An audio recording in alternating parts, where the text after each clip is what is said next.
किसी ने बड़े कमाल की बात कही है कि जिंदगी में हम उसी दिन बड़े हो जाएंगे जिस दिन अपने आंसू पोंछकर हम स्वयं खड़े हो जाएंगे। एक बड़ी छोटी सी कहानी एक गांव की, जहां के किसानों की किसी बात से नाराज होकर के, क्रोधित होकर के इंद्रदेव ने कह दिया कि आपके यहां अब 12 वर्षों तक फसल नहीं होगी, क्योंकि 12 वर्षों तक वर्षा नहीं होगी, बरसात नहीं होगी। गांव के किसान बड़े परेशान हुए कि ये क्या हो गया।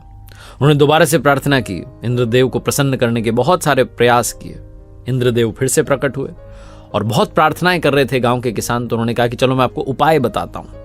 इसका उपाय यह है कि अगर भगवान शिव जी अपना डमरू बजा दें, तो जिस दिन वो डमरू बजा दें, जिस क्षण वो डमरू बजा दें, उसी क्षण आपके गांव में बारिश हो जाएगी। लेकिन आपको उनको प्रसन्न करना होगा। और उधर इंद्रदेव ने जाकर के भगवान शिव जी से आग्रह कर लिया कि प्रभु कुछ भी हो जाए, आप वो डमरू मत बजाना। गांव के जो किसान हैं उनकी बात से मैं नाराज हो गया हूं और प्रसन्न हो गया हूं और मुझे क्रोध आया, तो मैंने कह दिया अब आप मेरी बात रख लेना।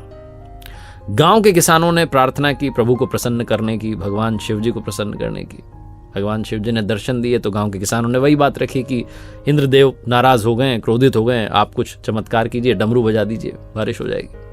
भगवान शिव जी ने भी कह दिया कि अब तो डमरू 12 वर्षों के बाद ही बजेगा। गांव के किसानों को लगा कि अब तो कुछ भी नहीं हो सकता, हमने सारे प्रयत्न कर लिए, अब क्या करें। तो गांव के जो किसान थे वो अपने अपने घरों में रहने लगे। उन्होंने काम धंधा छोड़ दिया। जब बारिश होगी नहीं, खेत में जाने का मतलब क्या, जब फसल ही नहीं होगी। लेकिन एक किसान था जो हर सुबह अपना हल लेकर के चल पड़ता था, खेत को जोतता था, निदाई गुड़ाई सारे काम करता था, जो फार्मिंग के सारे काम है। और बाकी के जो गांव के लोग थे, जो किसान थे, वो मजाक उड़ाते थे कि तुम पागल हो गए हो, जब तुम्हें पता है कि 12 वर्षों तक फसल होगी ही नहीं, वर्षा होगी ही नहीं, तो किस बात को लेकर तुम रोजाना चल देते हो।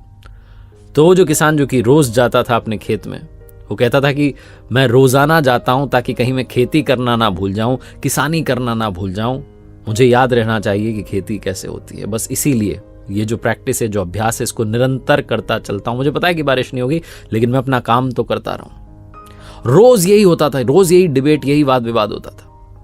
एक दिन माता पार्वती जी ने ये जो तार्किक चर्चा थी, इसको सुन लिया और तुरंत वो महादेव जी के पास गई, भगवान शिव जी से कहा कि प्रभु, गांव के किसान आपस में बातचीत कर रहे हैं और एक किसान ऐसा है जो रोज जाता है अपने खेत में, वो कहता है कि कहीं मैं किसानी करना ना भूल जाऊं, खेती करना ना भूल जाऊं, इसलिए निरंतर प्रयास करता है। मुझे तो चिंता सता रही है कि कहीं ऐसा ना हो कि आप 12 वर्षों तक डमरू ना बजाएं, तो कहीं आप डमरू बजाना ना भूल जाएं।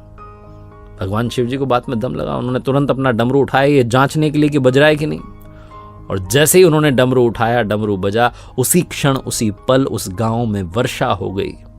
जो गांव के किसान थे, बाकी सारे वो मायूस हो गए, क्योंकि उन्होंने तो बीज बोए ही नहीं थे, फसल होनी कहाँ थी। लेकिन वो एकमात्र किसान जो निरंतर जाता था, उसके खेतों में कुछ समय के बाद में फसल लहलहाने लगी। बहुत छोटी सी कहानी जो ये सिखाती और समझाती है कि डमरू कभी भी बज सकता है। इसीलिए अपनी ओर से मेहनत करना मत छोड़िए, अभ्यास करना मत छोड़िए, निरंतर प्रयत्न करते रहिए। जब आपको लगता है कि सारे दरवाजे बंद हो गए, तो पता नहीं कब कहां से कोई खिड़की खुल जाए और आपको उम्मीद की किरण नजर आ जाए। ऊपर वाले के आशीर्वाद के साथ, अपने परिवार के प्यार के साथ और अपने हार्ड वर्क के साथ कर दिखाओ कुछ ऐसा कि दुनिया करना चाहे आपके जैसा।